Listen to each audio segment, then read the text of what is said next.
Olá, tudo bem com vocês? Eu sou o Maxwell Coimbra. Esse é o História em Diálogo. É um programa de entrevistas do Programa de Pós-Graduação em História da UFAM, que tem o objetivo de apresentar, valorizar a contribuição de ex-alunos e destacar suas pesquisas, trajetórias acadêmicas e profissionais, além de reforçar o vínculo entre aqueles que fizeram e fazem parte do PPGH. Os episódios serão gravados e disponibilizados em nosso canal do YouTube. Então fique ligado, não esqueça de curtir nossa página para acompanhar nossas atualizações. Bom, sejam bem-vindos ao História em Diálogo. É um prazer imenso estar com vocês nesse encontro especial. Como dito, sou Maxwell Coimbra e serei o apresentador do encontro de hoje. Gostaria de saudar a todos que assistem também pelo canal do PPGH. Não deixe de seguir nossas redes sociais e vamos ao programa. Nesse episódio, temos a honra de receber o professor Luiz Antônio Nascimento de Souza. Então, professor, seja bem-vindo. Olá, tudo bem? É um prazer estar aqui com vocês. Espero poder contribuir com a conversa e falar um pouco da pesquisa, um pouco do que a gente está fazendo por aí. Prazer é nosso. Bom, eu quero fazer uma breve apresentação aqui do professor. O nosso convidado é doutor em História Social pela Universidade Federal do Amazonas, professor adjunto da Universidade Federal do Amazonas, membro e pesquisador do Núcleo de Socioeconomia no Dabucuri, Grupo de Pesquisas, Planejamento e Gestão de Territórios da Amazônia, e também no Labuta. Essa é a apresentação acadêmica do professor Luiz, mas nossa intenção aqui não é ficar só nessa apresentação. Professor, fala um pouquinho de você. Uma das coisas que eu gosto mais de fazer quando eu começo uma atividade em sala de aula é pensar, estimular os alunos a pensar quem é o professor e de onde vem. A gente não veio do nada, né? Nós não caímos do paraquedas. Eu sou um egresso da escola pública. A minha formação toda na escola pública, eu sou nascido e criado na cidade de São Paulo, portanto eu sou um paulistano. Comecei a trabalhar, meu primeiro emprego com carteira assinada, eu tinha apenas 13 anos de idade, eu era metalúrgico. Um dado interessante é que eu comecei a trabalhar em janeiro como metalúrgico, em maio estoura a primeira greve dos metalúrgicos, ainda na ditadura militar, em 78. Depois dali eu continuei trabalhando como office boy, como auxiliar de escritório, fui bancário durante alguns anos, num dos principais bancos brasileiros. Foi quando eu passei no vestibular. Eu queria fazer ciências sociais, e se você me permite, eu conto essa história em um minuto. O meu irmão, que é 8 anos mais velho que eu, falava muito bem de uma professora de história, e o meu sonho era chegar no ensino médio e ter aula com aquela professora. Para o meu infortúnio, quando eu cheguei na escola, aquela professora tinha saído da escola. Depois eu soube que ela tinha ido fazer pós-graduação e chegou um professor novo, que a gente chamava de japonês, de forma carinhosa de chamar ele era Nisei, e que na conversa com ele sobre o curso de história, sobre as aulas de história, ele diz: eu não sou historiador, eu sou sociólogo. Foi quando eu descobri o que era ciências sociais e decidi que eu queria ser professor, queria trabalhar como cientista social. Eu tinha uma professora de geografia que ela falava daquilo que a gente chamaria hoje de populações tradicionais. Bom, então ali eu decidi, ainda no ensino básico, né, na antiga 7ª série, que eu queria ser sociólogo e queria trabalhar com populações tradicionais no Norte e no Nordeste. Continuei minha vida, passei no vestibular, fui fazer ciências sociais. No meio do curso comecei a trabalhar com estudos com populações, com trabalhadores rurais. Comecei a acompanhar e assessorar o nascimento do movimento sem terra, luta por terra, num município chamado Promissão, onde foi instalada uma fazenda, foram implantado um assentamento da reforma agrária. E aí, em 92, eu fiz concurso, terminei a graduação, fiz uma especialização, fiz um concurso para professor da UFAM, para o Departamento de Ciências Sociais. Eram 2 vagas, eu passei, e aqui eu estou desde então. Em 96, eu fui fazer um mestrado em Viçosa, Minas Gerais, e agora, em 2019 e 2020, no meio da pandemia, eu ingressei no doutorado para fazer o doutorado em História, e nesse interregno, né, eu coordenei a regularização fundiária do governo federal aqui no Amazonas por alguns anos, né, promovendo a regularização, enfrentando a questão dos conflitos e assim por diante. Em linhas gerais, é isso, eu fico à disposição. Bom, muito obrigado. Obrigado por aceitar o nosso convite. A primeira pergunta que eu faria iria ao encontro disso que você falou. Eu iria perguntar o que fez você querer ser professor. Se você quiser falar mais um pouquinho, fica à vontade.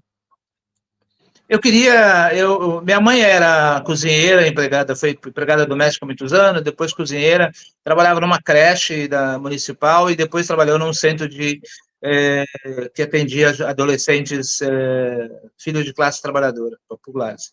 Ali eu fui percebendo o processo e a grandeza da educação. Foi quando eu conheci, pelo projeto que implementava o padre Júlio Lancelotti. Ele foi o primeiro cara a perceber a importância de criar um espaço de acolhimento para aquela população, sobretudo jovem, que estava adoecendo por AIDS. Ele criou uma casa de acolhida, e minha mãe e minha irmã foram trabalhar nessa casa como voluntárias, eu acabei passando por lá também, ainda estudante de graduação, no meu tempo livre, quando eu vinha para São Paulo em férias, eu ajudava. E ali, nessas experiências, nesse ambiente, combinado com o papel na universidade, eu fui percebendo a importância da educação, né? E então foi muito fácil eu escolher a área, né? Não tem nenhuma dificuldade, não. É o que eu queria saber, sabia das dificuldades, sabia, por exemplo, da massa salarial que nós estaríamos condenados, digamos assim, e não mudou nada desde lá, mas é o que eu quero fazer, eu tenho prazer, e sim, passado mais de 30 anos de UFAM, eu continuo sentindo prazer em entrar em sala de aula e ensinar. Perfeito. Professor, eu queria te fazer uma pergunta, agora saindo um pouquinho daquele jovem que sentiu, do jovem Luiz, né, que sentiu o desejo de ser professor. Quais foram os caminhos que levaram você a escolher o tema Luta e Memória, Defesa do Território do Uso Comum, na luta pela criação da reserva extrativista do Baixo Rio Branco, Jaguaperi, de 2001 a 2018? Fale um pouquinho para a gente como que você chegou nesse tema. Eu cheguei em Manaus em 92. Pouco tempo depois, eu vinha com essa experiência de trabalhar com conflitos agrários. Pouco tempo depois, a Comissão Pastoral, a Comissão de Direitos Humanos, o Centro de Defesa de Direitos Humanos, me convida para fazer uma viagem de inspeção sobre a região de Balbina, onde um lago tinha estourado e rejeitos do lago avançaram sobre as comunidades ribeirinhas. Foi a primeira aproximação que eu tive com a população ribeirinha. E isso evoluiu e eu fui fazer um mestrado estudando na luta pelos acessos a recursos aquáticos. Meu mestrado foi estudar o conflito entre ribeirinhos que lutam pela proteção do teu território e o avanço do negócio, da pesca irregular, da pesca predatória.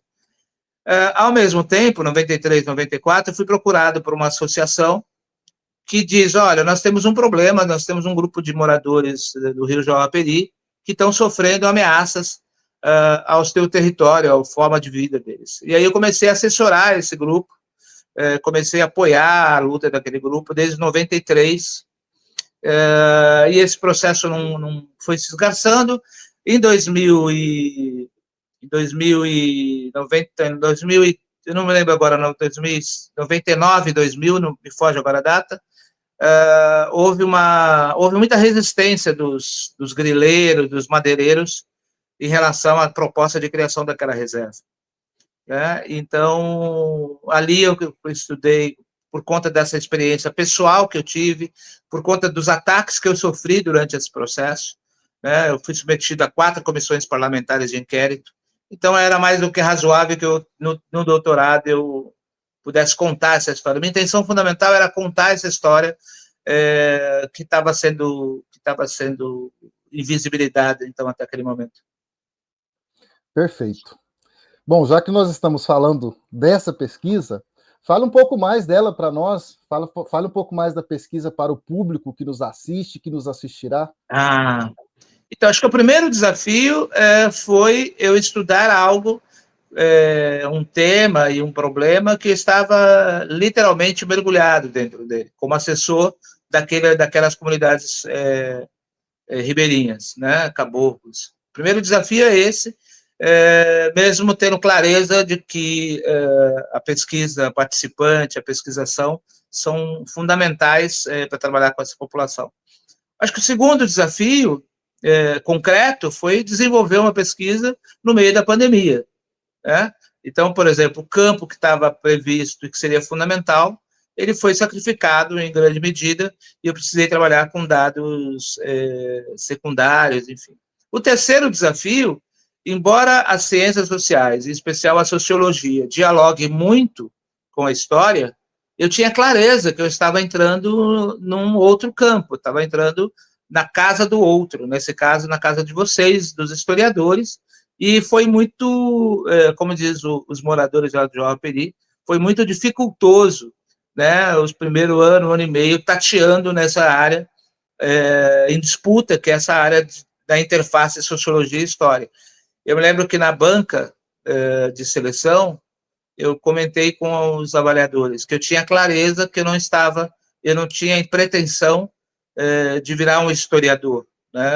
A minha pretensão era fazer um doutorado em história, era um sociólogo fazendo um doutorado em história, e obviamente era um desafio. Esse é o desafio fundamentais. O outro fundamental como que você conta uma história, como que você desenvolve uma pesquisa acadêmica num ambiente fugidio, que é uma comunidade, por exemplo, com baixo letramento, onde você não tem documentos produzidos por eles próprios. De outro lado, você tem outro desafio, que foi os agentes que se posicionaram contra a criação daquela unidade de conservação, ou seja, contra a proteção do território daquelas comunidades, eram os agentes de Estado. Então, por exemplo, eu passei 2 anos e pouco pedindo a eles acesso a documentações que eles não me cederam, né? A Câmara, a Assembleia Legislativa de Roraima não me cedeu relatórios, por exemplo, da Comissão Parlamentar de Inquérito, a que eles me submeteram. O município de Rorainópolis, a Câmara Municipal de Rorainópolis, simplesmente disseram que não sabiam do que eu estava falando, eles fizeram uma CPI. A primeira CPI foi no município de Rorainópolis. E eles tiveram a coragem de responder, dizendo, bom, nós não sabemos o que você está falando. Nós não temos esse documento. Deve ter sido antes de virar o município de Rorainópolis. A Câmara dos Deputados Federais foi que eu conseguisse acessar algum documento, que foram relatórios da CPI criada pela Câmara, e o Senado Federal.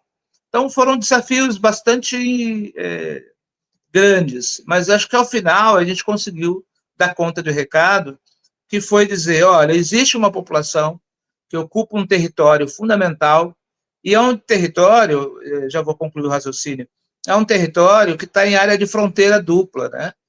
Tem uma fronteira física que está entre o Amazonas e Roraima, isso implica dizer que eles estão distantes dos dois estados, né? Quem está lá na fronteira está sempre distante, né? E, ao mesmo tempo, há há uma fronteira que você tem populações tradicionais, populações caboclas, vamos chamar assim, que fazem divisa com terras indígenas lá em Miri-Torari, né, que foi um grupo igualmente que sofreu assédio, violência e genocídio bastante importante. Então, mais ou menos esses aspectos que eu queria destacar aqui. Perfeito. Bom, é sempre interessante para quem nos assiste, para quem porventura queira vir para o programa, entender essas, não apenas as dificuldades, mas como que as pesquisas elas vão se formando, vão se construindo, reconstruindo, né? Sempre reconstruções bastante importantes.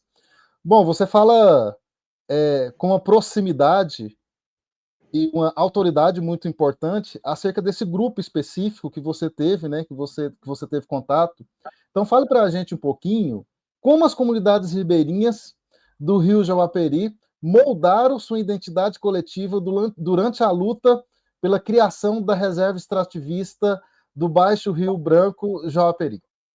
Aqui tem um elemento, me parece, central, que inclusive era um problema de pesquisa. Eu fui procurado para começar a trabalhar com aquele grupo, não por lideranças locais, né? Eu estou falando do início dos anos 90, que você tinha lideranças muito articuladas, por exemplo, Interfé, na luta pela proteção dos lagos, em Rondônia, na luta por terra, pela reforma agrária, enfim. Só que aqui quem me procurou foram 3 jovens ligados a uma ONG de pequena grandeza, de micro grandeza. Quando chegou lá, os moradores falavam pouco, né? E o interlocutor principal era essas dirigentes dessa entidade, que tinham um conteúdo, um espontaneísmo muito forte. Eles conheceram a região, se encantaram com a beleza cênica da região, um dos lugares mais bonitos da Amazônia, sem nenhuma sombra de dúvida, e, ao mesmo tempo, encontraram populações, comunidades muito expostas, muito vulnerabilizadas. Então, eles procuraram a universidade, dizendo, olha, tem um grupo assim, são moradores, eles estão vulneráveis, e a gente gostaria de ajudar, né? E precisamos de ajuda, para ajudar, procurou a universidade. Na medida que a gente foi desenvolvendo as viagens, eu realizei estudos socioeconômicos, aí a gente foi conseguindo identificar o perfil daquelas comunidades, e ali foram surgindo as lideranças que já estavam ali antes dessas ONGs, e que elas começam a falar um pouco a partir delas, né? Mas a gente percebia, no primeiro momento, que havia uma estratégia não dita, uma estratégia não era muito claro, que era contar com a participação, contar com o apoio daquela ONG, daquela Associação Amazônia, como interlocutora. A associação desses grupos que eu falei, que era formada por brasileiros e estrangeiros, se preocupou em não só chegar como uma ONG, mas mobilizar esforços para que os moradores se tornassem sócios da associação. Esse é um outro segundo elemento importante, porque eles se tornaram muito rapidamente membros da associação, e que essa associação foi ganhando uma dimensão nova, quer dizer, para além do coordenador, o Cris, ou o Daniel Garibotti, ou o Plínio, que era um morador da comunidade, ela foi ganhando uma outra dimensão, e a associação começou a virar uma espécie de voz coletiva daqueles moradores. Perfeito. Bom, você me desculpa, às vezes eu falo muito, então, se você quiser me interromper a qualquer momento, fica à vontade. Estamos aqui para te ouvir mesmo, tá? Se eu estiver falando muito, que está errado o nosso diálogo, é para você falar mesmo. Estamos aqui para conhecer você, conhecer sua pesquisa, tranquilo. Quais foram, então, os principais desafios enfrentados por essas comunidades em relação à resistência das elites políticas e econômicas de Roraima? Acho que o primeiro deles e isso é muito forte nas comunidades rurais, é que eles têm consciência, depois de meia hora de conversa, 1 hora de conversa com qualquer comunitário da Amazônia, eles têm uma rápida consciência de que aquela terra não é deles. Aquela terra é uma terra de alguém, né? Quando muito, eles conseguem compreender que aquela terra é, aspas, do governo. Então, o primeiro desafio é fazer com que aquelas famílias compreendam que elas têm direito sobre aquela terra. Elas têm uma clareza que elas são usuárias daquela terra, elas têm uma clareza que aquela terra, em última instância, ou em primeira instância, é um bem de Deus, que ofertou a eles, mas numa sociedade mediada pela propriedade, é muito raro você encontrar entre comunitários, ali do Jauaperi, estou falando especificamente do grupo com quem eu trabalhei, mas eu poderia falar de outros grupos com quem eu tenho trabalhado, como em Maués, por exemplo, ou no Juruá. É muito raro que eles tenham uma clareza de que eles são donos da terra, né? Então, um desafio era mostrar para ele, olha, vocês têm direito à terra. Não, mas a terra é do governador, a terra, quem manda é o deputado, quem manda é sempre a autoridade, o outro é o dono. Então, e aí, portanto, por conta disso, há uma espécie de subordinação. Né? Eles têm que ficar subordinado à vontade daqueles. Né? Por isso que havia uma dificuldade de entender, por exemplo, em certos momentos, há atitudes contraditórias de moradores que, por exemplo, saíam em apoio de um parlamentar que era contra a criação da reserva. Então, ele estava apoiando alguém que era contra a tua própria demanda. Mas por quê? Porque o parlamentar é uma autoridade, então ele reconhecia na autoridade o poder.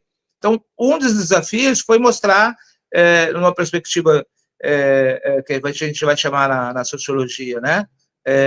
O Florestan Fernandes ele falava de fazer uma sociologia para os de baixo. Né? Então, é importante que a gente tenha desenvolvido ali um esclarecimento, uma pedagogia do esclarecimento, para que aquelas pessoas pudessem compreender que havia um marco jurídico legal que dava a eles a possibilidade de serem encontrados, identificados como os reais detentores daquele território. Né? Eles não eram donos daquele quadrilátero que eles ocupavam, mas que eles eram, como grupos coletivos, os reais detentores daquilo. E isso foi um desafio que, quando eles começaram a se apropriar dessa compreensão, houve um divisor de águas. E, para isso, uma das estratégias, inclusive, foi convidar os moradores, convidar lideranças para participar de eventos com outras comunidades rurais ribeirinhas, ou com encontros deles aqui em Manaus, por exemplo. Né? Convidado para vir participar de eventos na universidade, onde tinham outras lideranças que estavam lutando por terra, quilombolas, indígenas e tal, foi contribuindo para que eles pudessem se perceber como sujeitos de direitos e sujeitos coletivos de direitos. Qual foi a importância dos relatos orais dos moradores na construção da memória e na análise histórica sobre a luta pelo território de uso comum?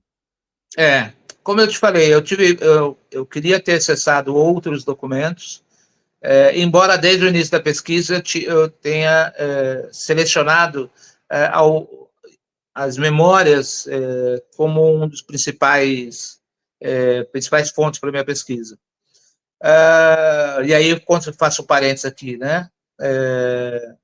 Um dos aprendizados no doutorado foi como que a história trata a fonte, né? Isso foi algo que me ajudou muito enquanto formação acadêmica. Então, quando eu penso nas fontes orais, eu penso como um lugar privilegiado onde você tem a materialização de uma memória individual, que a soma dessas memórias produz uma memória coletiva. Isso me ajudou bastante. E aí, na medida que você vai falando, foi muito interessante, por exemplo, como que essa memória coletiva ela foi sendo produzida e apropriada por pessoas que, à primeira vista, como cientista social, eu poderia ter duvidado daquilo. Né? Aí a literatura historiográfica me ajudou a repensar aquelas falas, por exemplo, a partir daquela coisa da memória emprestada. Né? E aí descobri que nós todos temos memórias emprestadas. Né? Isso foi, para mim, uma das coisas mais importantes, de ouvir pessoas contando fragmentos da história de luta pela unidade de conservação, que naquele momento ela diz, eu não estava lá. Pessoalmente ela não estava lá, mas o pai estava, os irmãos estavam, e quando ela volta, ela se reencontra com essa discussão. Então, eu acho que foi uma das partes mais bonitas do trabalho, embora nem tudo eu tenha conseguido aproveitar na tese. Minha intenção, inclusive, é escrever alguns ensaios para valorizar um pouco mais essa discussão. Perfeito. Calma aí que daqui a pouco eu vou perguntar sobre isso. Mas a pergunta agora é: como a criação da reserva extrativista contribuiu para a preservação ambiental e também para a melhoria da qualidade de vida das comunidades locais? Aqui tem um aspecto que me parece importante, se você me permite, eu quero voltar um pouquinho. Quando eu comecei, foi o que eu falei no início da nossa conversa, que comecei meu trabalho como intelectual, trabalhando com populações que lutavam pela terra, né? E a reforma agrária, quando você olha, em última instância, era uma modalidade de reforma burguesa, né? Você vai pegar uma propriedade de grandes dimensões, um latifúndio, improdutivo para quem? Improdutivo na perspectiva do capital, né? E aí o Estado vai dizer, olha, você está sendo improdutivo, me dá essa terra aqui, toma aqui o dinheiro por ela, o Estado paga pelaquela terra, assenta um grupo de famílias naquela área, no caso, por exemplo, a Fazenda Provisão, onde eu acompanhei, era um dono, foram assentados mais de 500 famílias. No intervalo relativamente curto de tempo, você torna toda aquela área produtiva, né? Produzindo comida, produzindo riqueza, produzindo sociabilidades, mas ao final e cabo, cada uma daquelas famílias são donas de uma parcela daquele imóvel, portanto são proprietárias privadas de uma fração daquela terra, e elas pagaram por aquilo, percebe? Então, você está falando de propriedade privada, em última instância.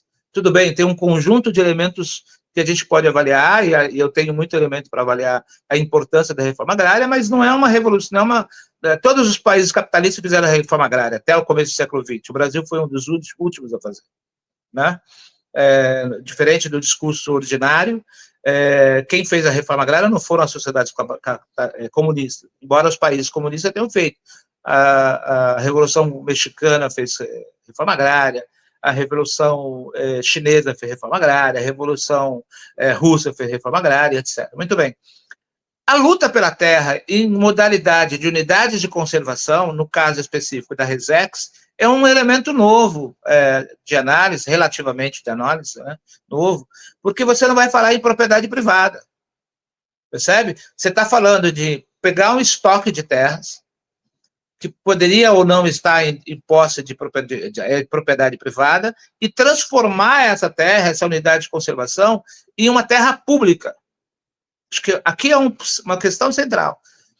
E, portanto, quando você fala em reforma agrária, o grande capital não é contra a reforma agrária.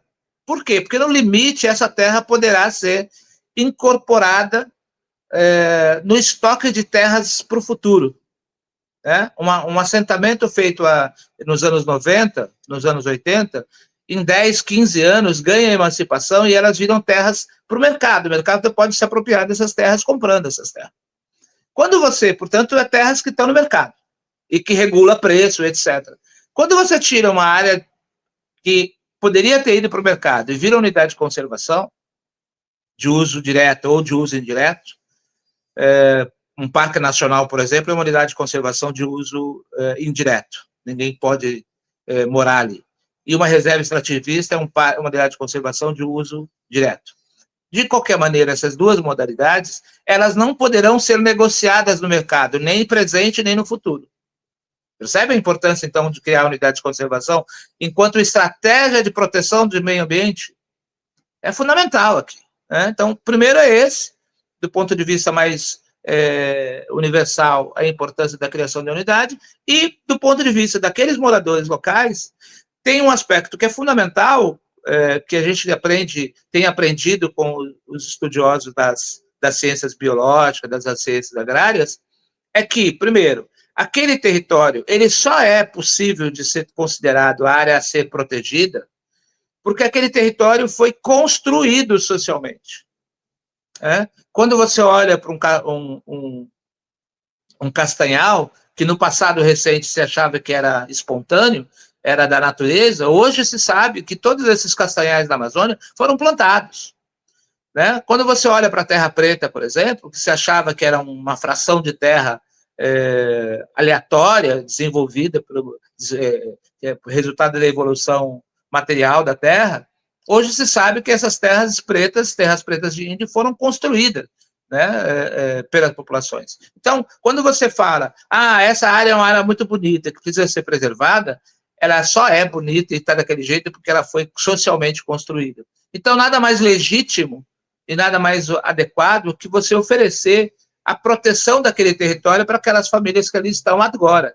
Né? Elas estão ali agora, elas podem ter chegado ali há 50 ou 100 anos, mas aquele território é uma construção coletiva. No caso do Jauaperi, a gente tem que lembrar que os índios Waimiri e Atrari estão ali de maneira imemorial, que são vizinhos dessa área. Inclusive, a área específica onde hoje a unidade de conservação, no passado, fazia parte do território ancestral dos Waimiri e Atrari.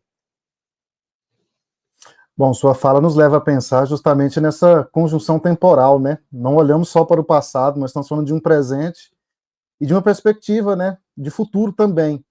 Tendo em vista isso, quais são as expectativas e desafios atuais das comunidades em relação à gestão e proteção da reserva e também ao longo prazo? Esse é o principal problema que está posto ali.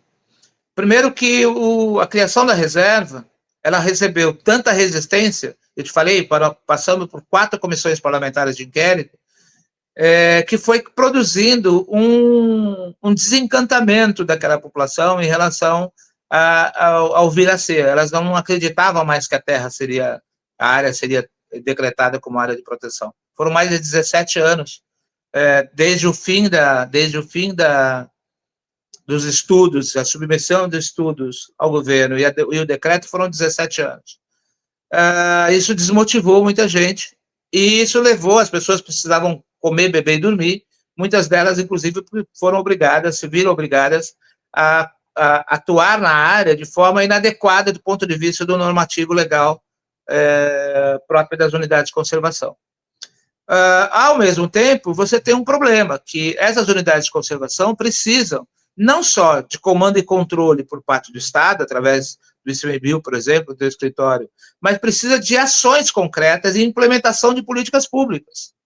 Para você ter ideia, há mais de um ano eu venho brigando, na verdade até parei de brigar com um grupo específico que eu brigava, dentro do Ministério do Desenvolvimento Agrário, deles não ter a compreensão do papel político que o MDA tem para contribuir com aquela população. Eu falo do MDA porque eu atuei dentro do MDA por muitos anos, na regularização fundiária.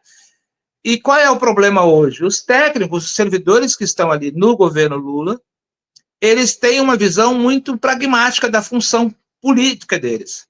Ele vai dizer assim, não é papel do MDA atuar dentro de uma unidade de conservação de uso sustentável, tem que tratar com o ICMBio. O ICMBio diz, eu não tenho pernas para conversar com o INSS.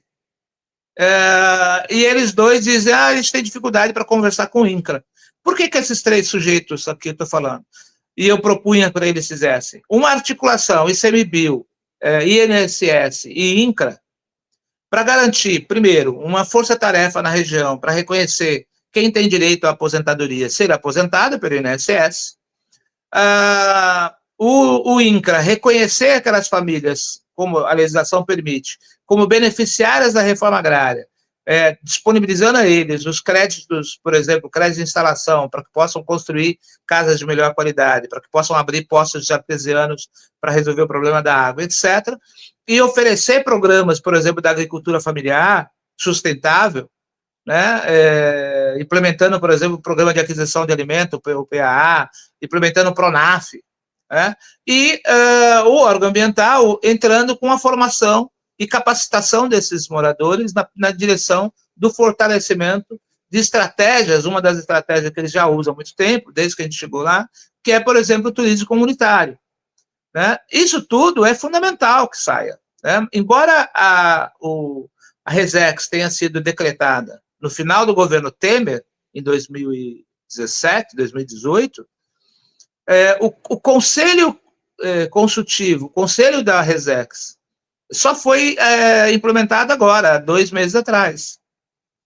Que esse conselho é o espaço, deverá ser esse espaço de concertação em relação a esses temas todos que eu estou colocando para você.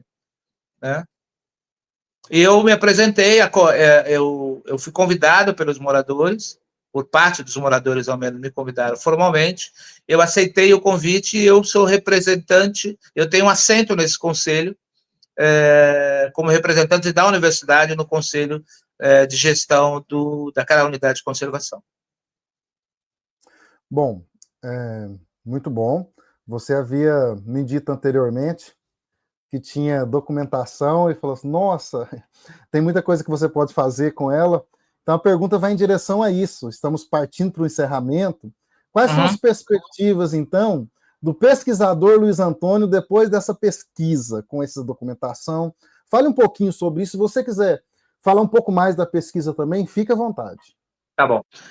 Primeiro, eu não deixei claro aqui, eu sou, de longe, um pesquisador, um sociólogo, um cientista social, que eu não sou de gabinete, né? O meu barato é pegar o meu saber, pegar a minha expertise, pegar aquelas coisas que eu sei e colocar à disposição das populações vulnerabilizadas, populações marginalizadas, do campo e da cidade. É isso que eu sei fazer e eu gosto de fazer.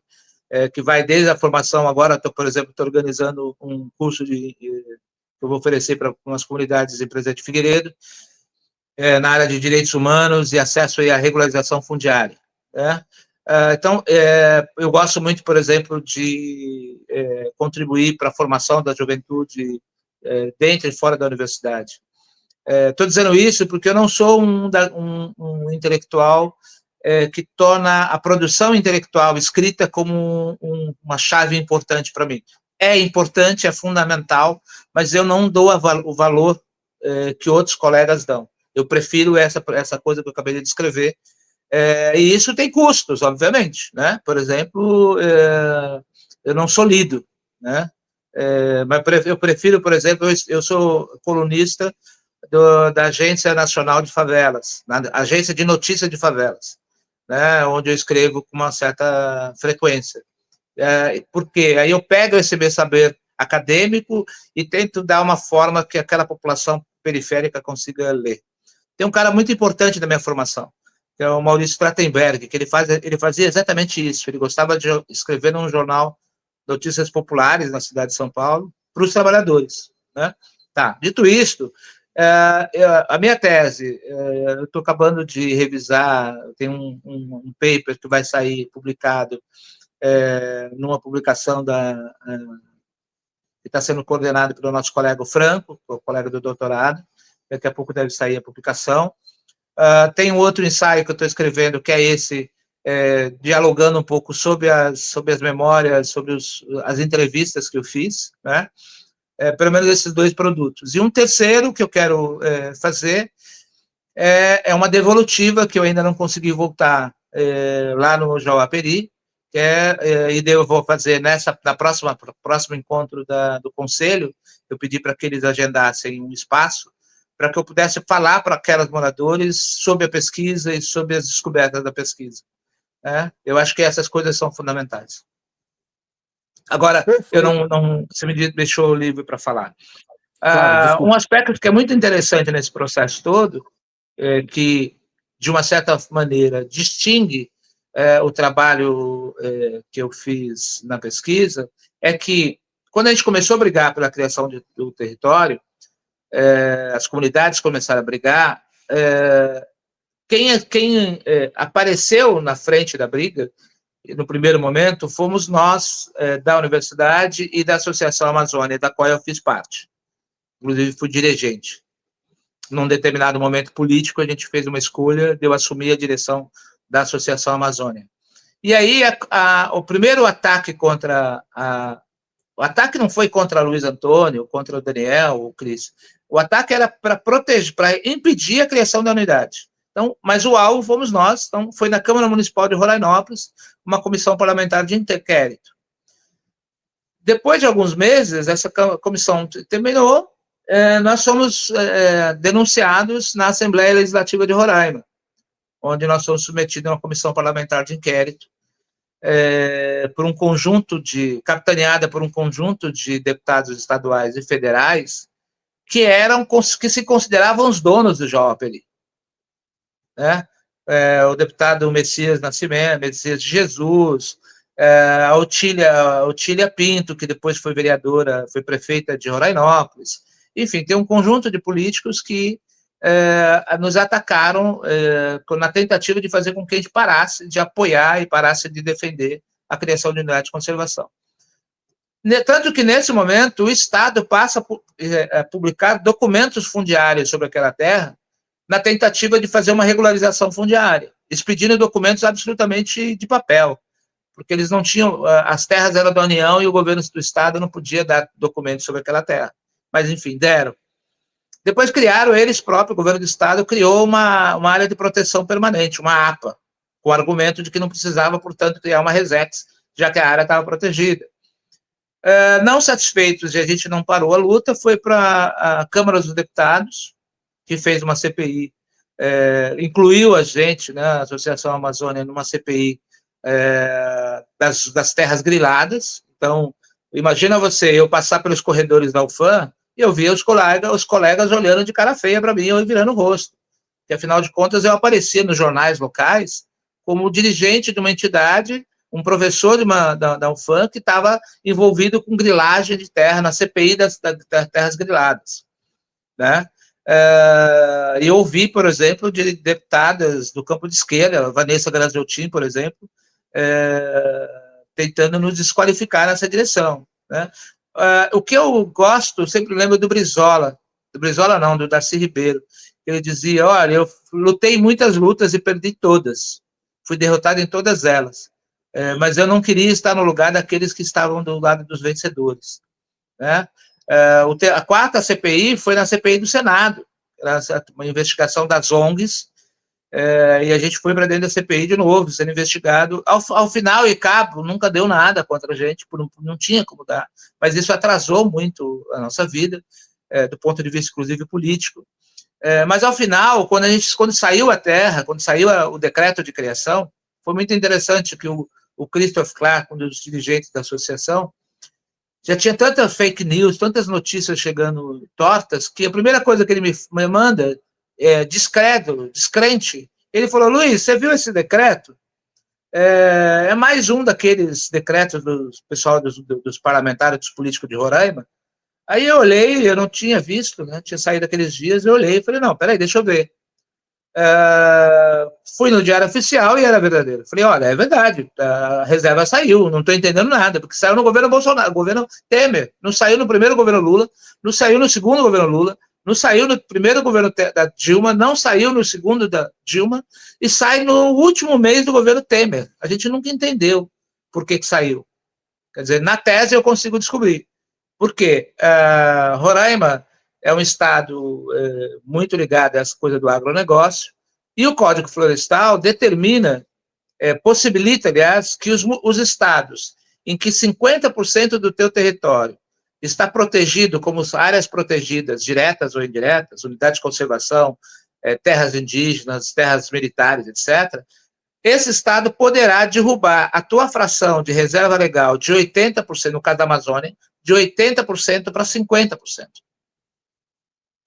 Então, quando as elites de Roraima pegaram um limão para fazer uma limonada, eles diziam: bom, tudo bem, vamos fazer o seguinte,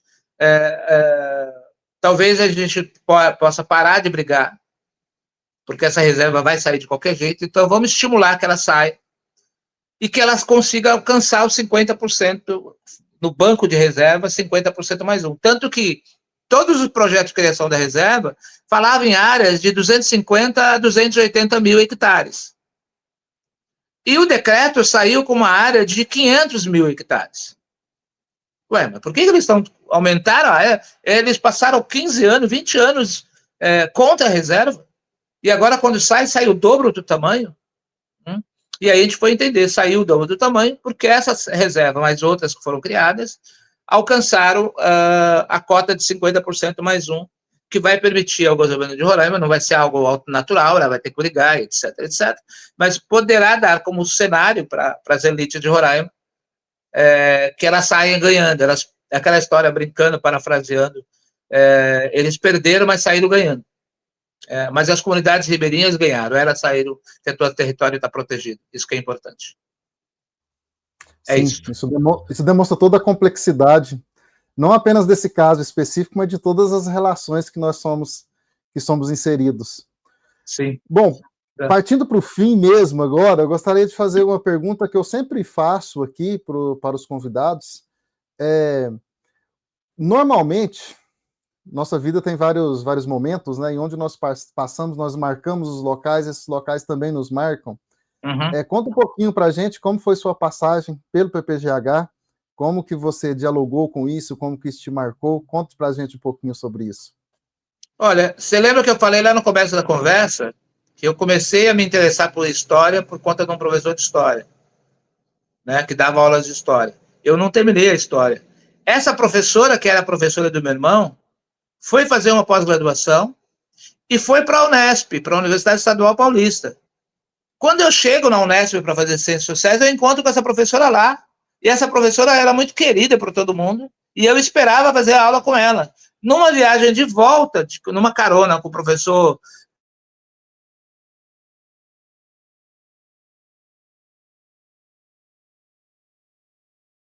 e eu pergunto, numa altura do campeonato, a Márcia pergunta, essa professora pergunta onde eu morava em São Paulo, eu falei, na Zona Norte, um lugar pouco conhecido, na Vila Nova Cachoeirinha.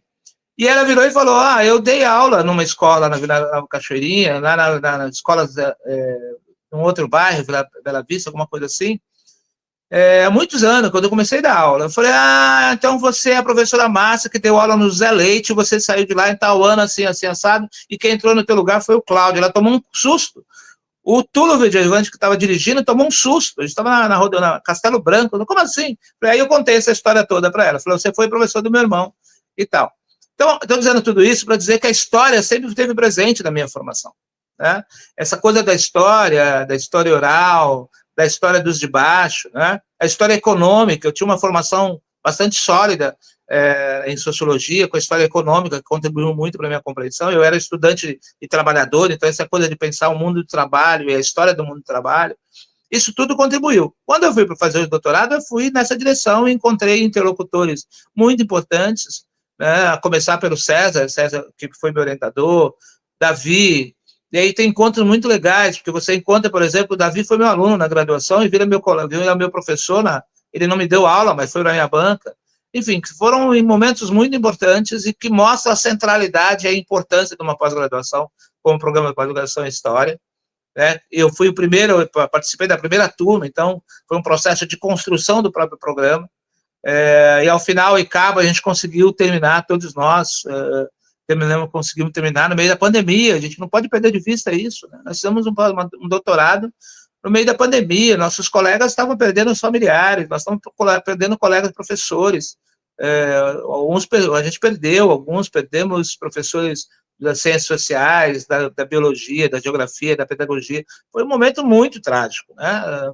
Pessoalmente, cada um de nós sofremos, os nossos medos, né?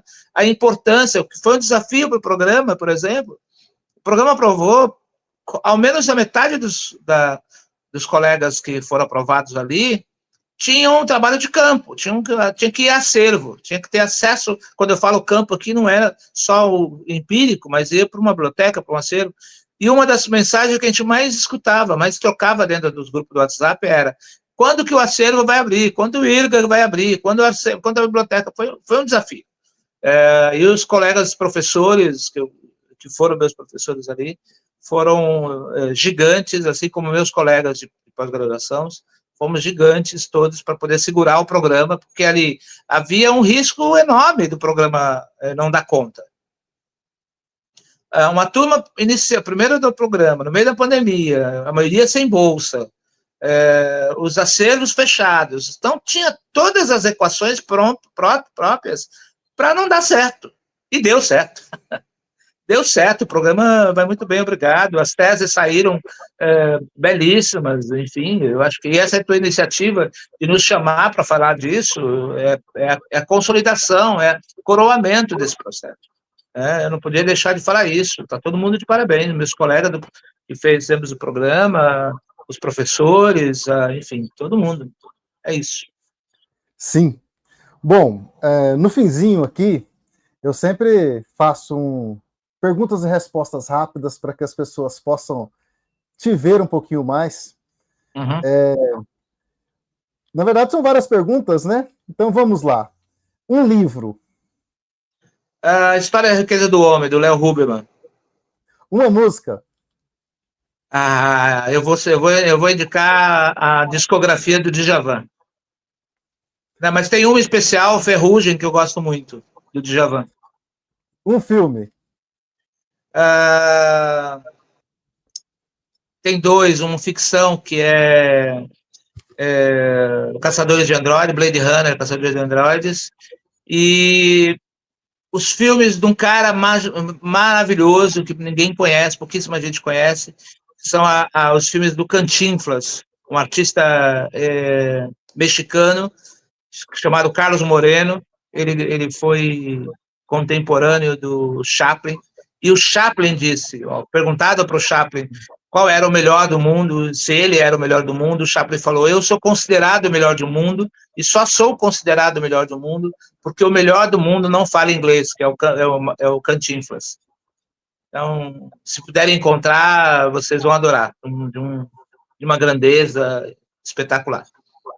Um dia especial. Tem um outro filme que eu gosto muito. Um outro filme que eu gosto muito, chamado Roma, que foi lançada na plataforma, acho que no Netflix, há alguns anos, não sei onde está. É a história de vida dos trabalhadores do México agora, contemporâneo. Belíssimo filme, belíssimo. Roma.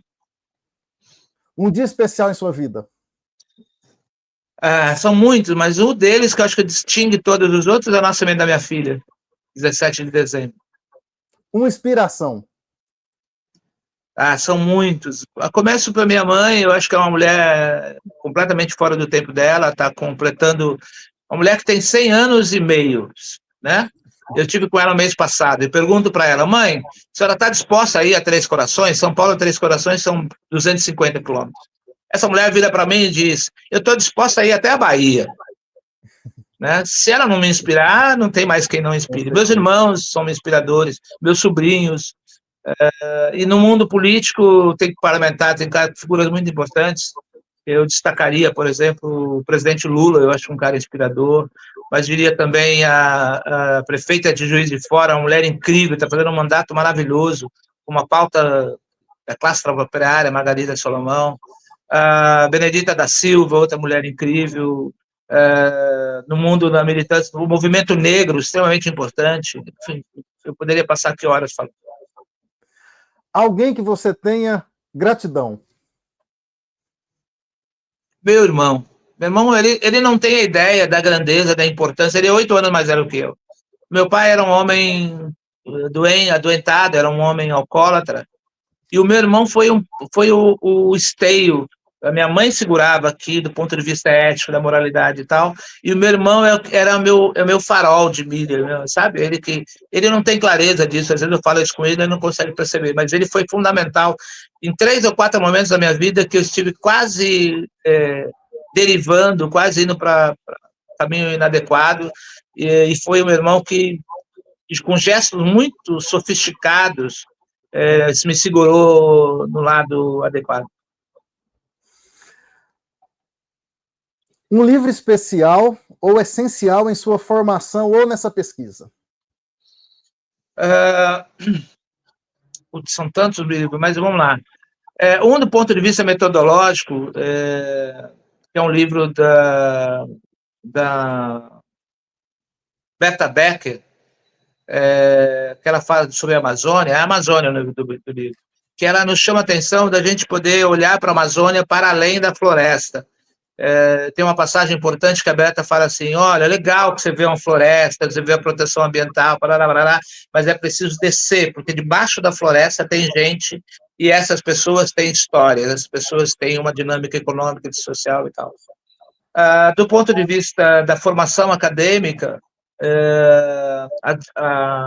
tem um livro importante, José de Souza Martins, Não Haverá Terra para Plantar Esse Verão.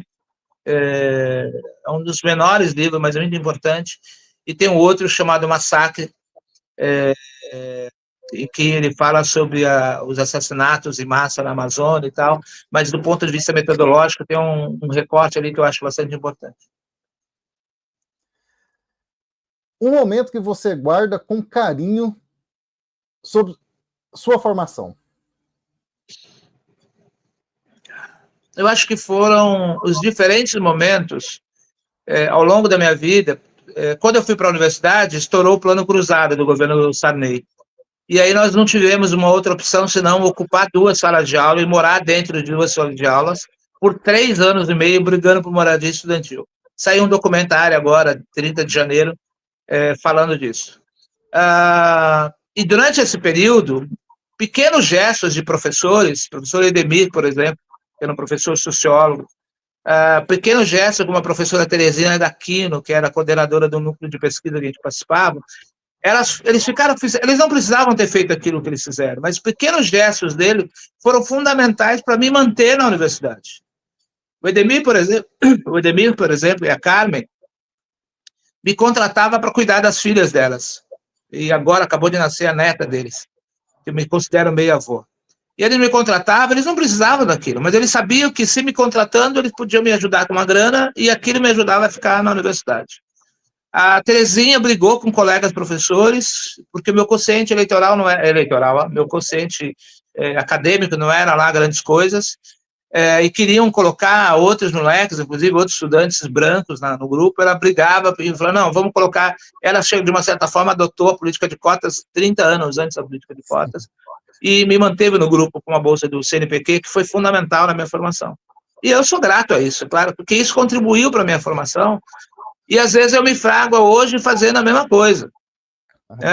Eles não me ensinaram só como é receber a solidariedade, mas também me ajuda a ser solidário, em especial com os estudantes pretos, negros, homossexuais, de qualquer denominação que quiser. Eu sou um homem do meu tempo, então eu sou muito grato a quem me ajudou, e se eu posso ajudar, também eu me farei sem nenhum problema. Uma inspiração ou pessoa especial no mundo acadêmico? Aí tem muito, mas vamos lá. Quando o professor Túlio Vigevani foi meu professor de graduação, eu estava desenvolvendo um trabalho de conclusão de curso, e ele era um inspirador porque ele era muito criterioso na produção dos dados, né? E na checagem da informação, na verificação da veracidade daquele documento. Embora isso possa colocar em xeque essa ideia do que é verdade ou não, versões e narrativa, mas ele me ajudou a ser criterioso na produção do saber acadêmico. Aqui na universidade, tem uma professora que não foi minha professora, foi minha colega de departamento, e ela teve uma contribuição muito importante em colocar a produção do saber acadêmico a serviço dos movimentos sociais. A professora Sônia Marisa. Então, esses 2 professores me parece que são muito importantes na contribuição.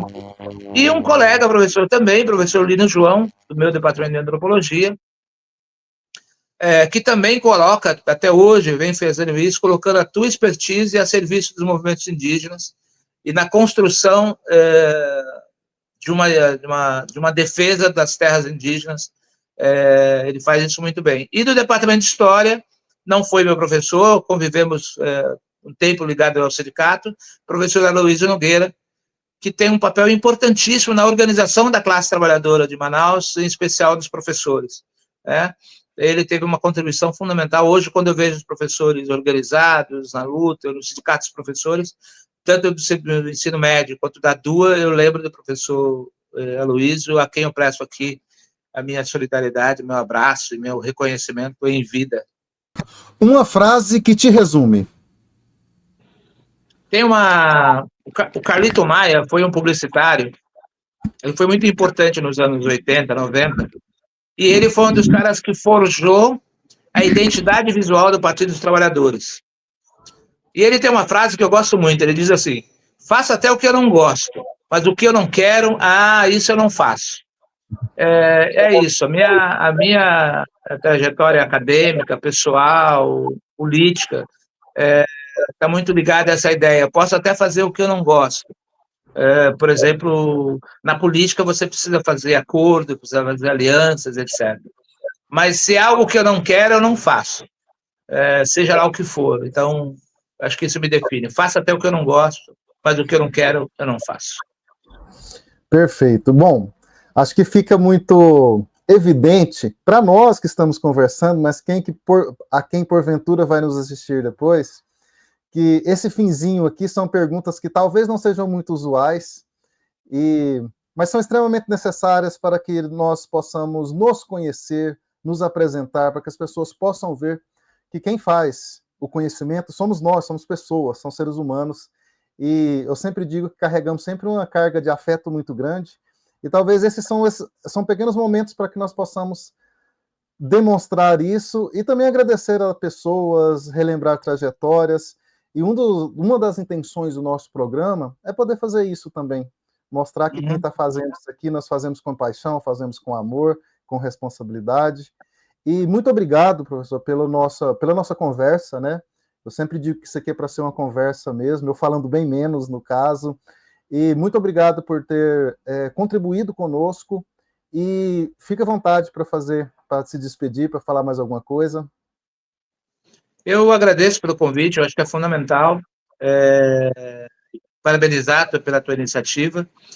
E se eu posso falar alguma coisa aqui nesse momento, a gente está passando por uma crise na universidade brasileira, em especial nas ciências humanas, mais uma das muitas crises. Eu quero só lembrar isso para os estudantes de graduação, por exemplo, que essa crise, muitas vezes salas com um número menor de alunos que poderiam ter, etc., não é a primeira nem será a última crise que as ciências sociais passam.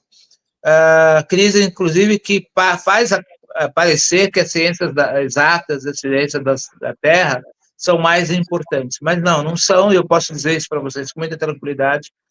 E dizer para vocês, assim, em especial para os jovens que estão chegando, ou os que estão terminando a graduação, terminando a pós-graduação, que a docência, o trabalho como intelectual nas ciências humanas são imprescindíveis em todas as sociedades, nas sociedades em crise mais ainda. A gente viu aí esse processo, a ameaça do golpe, e o quanto que nós fomos importantes para fazer o debate de ideias na sociedade, demonstrando e apontando para os riscos que é a defesa da democracia, e aí o risco que a democracia correria. Acho que, em geral, é isso, e falar para a molecada perseverar, buscar referências dentro e fora da universidade, buscar pontos de apoio dentro e fora da universidade.